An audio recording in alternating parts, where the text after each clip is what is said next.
صابر صاحب نے یہ بالکل کلیئر کر دیا کہ بعد میں جو القانون کی تشریحات لکھی گئیں، جو بعد میں کتابیں آئیں، ٹھیک ہے، اس میں پھر وہ جو اس کی اصل روح تھی نا القانون کی، اس میں کچھ اضافہ آ گیا، کچھ اس میں نئی چیزیں شامل ہو گئیں، جو اس کی اصل تھی وہ تھوڑی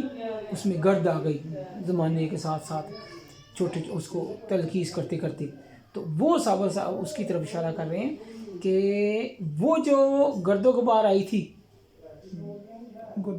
اس کو دور کیا جا رہا ہے. یہ صابر صاحب نے کام کیا ہے جی. کیونکہ ان تشریحات اور تفہیمیات میں بے معنی اور بے ضرر فلسفہ اور منطق کو داخل کیا گیا. ہاں جی دیکھیں، ہاں بالکل واضح. جس کی وجہ سے طالب علم کے دماغ پر بے حد بوجھ ڈال دیا گیا اور اس کے لیے لازم ہو گیا کہ وہ علم و فن و طب کے ساتھ ساتھ فلسفہ و منطق کے مباحث کو بھی ذہن نشین کرے. نتیجہ ظاہر ہے کہ اب دیکھیں بیٹا، فلسفہ اور سبجیکٹ ہے، منطق لاجک اور سبجیکٹ ہے، ٹھیک ہے، یہ الگ سبجیکٹ ہے، لیکن چونکہ یہ اس کے پیچھے ایک پوری بیک گراؤنڈ ہے. یہ جو ابھی میں نے آپ کو بات بتائی کہ یہ جو طب سیکھتے ہیں نا، موسٹلی علماء کرام تھے. پہلے زمانے میں جو مدرسے ہوتے تھے وہاں دین اور دنیا کی تعلیم ڈیفرنٹ نہیں تھی، ایک ہی تھی. اسی مدرسے سے عالم فاضل تیار ہوتے تھے، اسی سے طبیب تیار ہوتے تھے. جو عالم فاضل ہوتا تھا وہ معالج بھی ہوتا تھا، کیونکہ اس نے فلسفہ پڑھا ہوتا تھا، اس نے منطق پڑھی ہوتی تھی، اس نے باقی چیزیں پڑھی ہوتی تھی. لہٰذا جب بعد میں القانون فی الطب کی تشریحات لکھی گئیں، اس کے اوپر کتابیں آئیں، تو ان میں انہوں نے فلسفہ اور منطق بھی شامل کر دی، جو کہ اصل نہیں تھی، مقصود نہیں تھا. تو لہٰذا چونکہ وہ لکھنے والے کا اپنا ذوق، اپنا مزاج تھا، وہ اس میں شامل کر دی. لیکن اس کا نتیجہ کیا نکلا؟ اس دور میں تو علمی ذوق تھا، ان لوگوں نے منطق بھی پڑھی ہوتی، فلسفہ بھی پڑھا ہوتا تھا. اب جب کہ لوگوں نے وہ منطق اور فلسفہ باقاعدہ نہیں پڑھا ہوا، اب وہ کتابیں پڑھتے ہیں تو ان کو سمجھ آنے میں دقت آتی ہے، پریشانی آتی تھی. یہ صابر صاحب اس چیز کی طرف اشارہ کر جی. نتیجہ ظاہر تھا کہ طالب علم ان مباحث کی اہمیت اور دلچسپی میں اپنے مقاصد سے دور ہو گئے اور فن طب پر جس قسم کی دسترس حاصل ہونی چاہیے تھی وہ کامیابی کے ساتھ ان کتب سے حاصل ہونی ناممکن نہیں تو مشکل ضرور ہوگی. ہاں جی، کیونکہ مباحث وہ جب فلسفے میں آ گئے، اس میں منطق آ گئی، اس میں باقی چیزیں آ گئیں، تو طالب علم کو تو وہ نہیں آتے تھے. تو لہٰذا جو اصل چیز تھی فن طب، اس سے بھی وہ دور ہو گئے، یا کم سے کم صاحب یہ کہتے ہیں کہ ان کا سمجھنا مشکل بہت ہو گیا طالب علموں کے لیے، نئے مبتدی لوگ جو تھے، بگنرز جو تھے. ہم علم طب میں فلسفہ و منطق کی چاشنی یا ضرورت کی مخالف نہیں، کیونکہ کسی علم و فن کے حقائق بغیر علم فلسفہ اور علم منطق کے ذہن نشین نہیں ہو سکتے. لیکن یہ اس وقت تک ہی مفید ہو سکتے ہیں جب تک کہ صرف اس علم و فن کی اصطلاحات کے فہم و تفہیم تک ہی محدود رکھا جائے. لیکن جب ان حدود سے باہر قدم رکھا جائے اور ہر بے ضرورت اور واضح مسائل کے امکانات اور حقیقت عملی پر بحث کی جائے اور پھر یہ مباحث جواب الجواب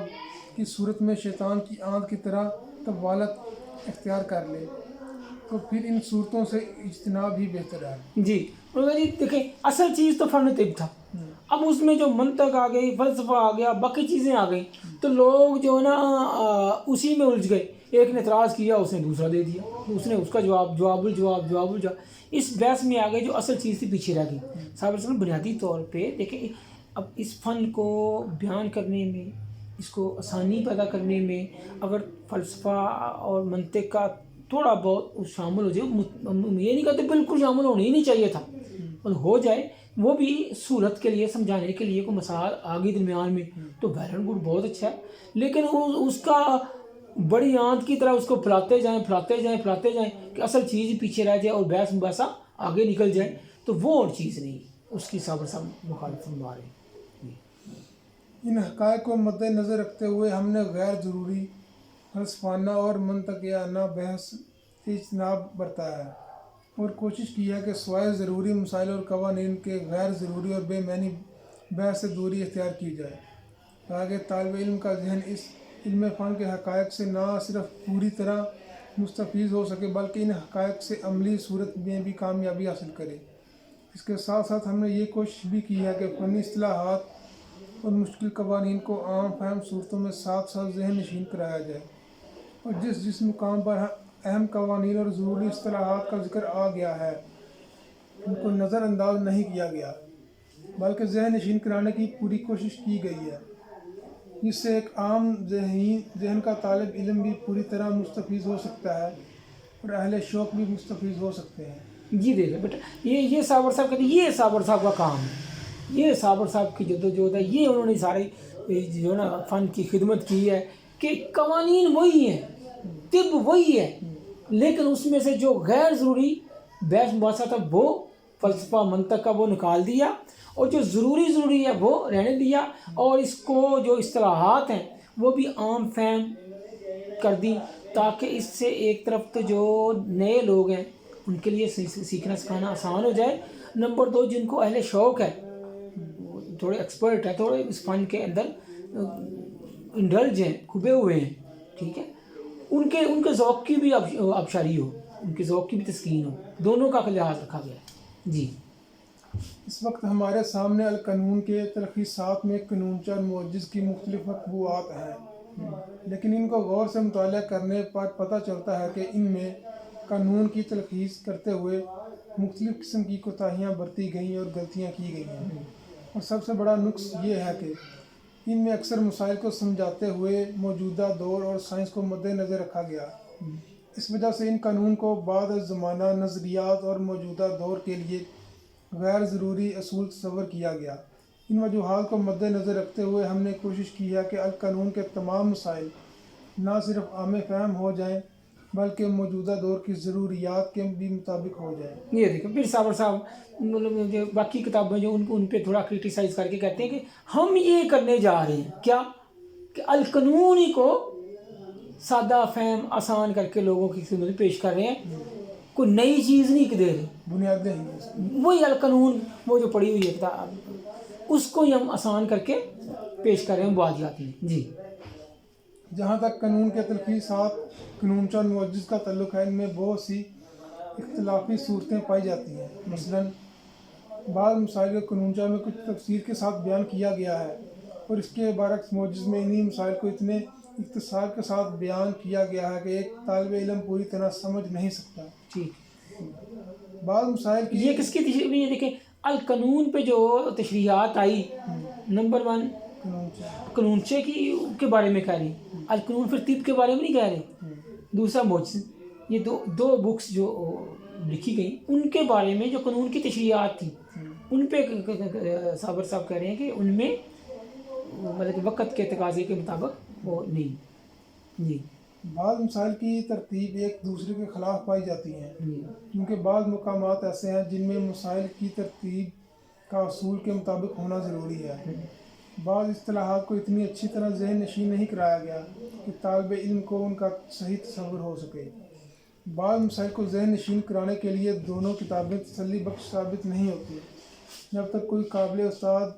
ان مسائل کو اچھی طرح ذہن نشین نہ کرائے۔ یہی وجہ ہے کہ اطباء میں ہم دیکھتے ہیں کہ مریض کے مزاج اور اس کے نفسیاتی اثرات اور جسم کی علامات، خاص طور پر قرورہ اور نبض کو پوری طرح اہمیت سمجھنے والے بہت کم ہیں، اور یہ اہم مضامین اطباء اور معالجین کے درمیان مفقود ہوتے چلے جاتے ہیں۔ مفقود یعنی ختم ہوتے جا رہے ہیں۔ آج ایسا وقت آ گیا ہے کہ تمام کتنا کروڑ لوگ دیکھتے ہیں پیشاب، کتنا لوگ کوئی بھی نہیں دیکھتا، ٹھیک ہے جی، بہت کم دیکھتے ہیں۔ اب صابر رحمۃ اللہ علیہ کے جو اس سیکھنے والے ہیں مفضا کے لوگ ہیں وہ دیکھتے ہیں، علاج بالغذا کے ماہرین، اور ان کی تشخیص بہتر ہوتی ہے۔ آج ایسا وقت آ گیا ہے کہ تمام ہندوستان اور پاکستان میں ان مسائل پر پوری طرح عبور رکھنا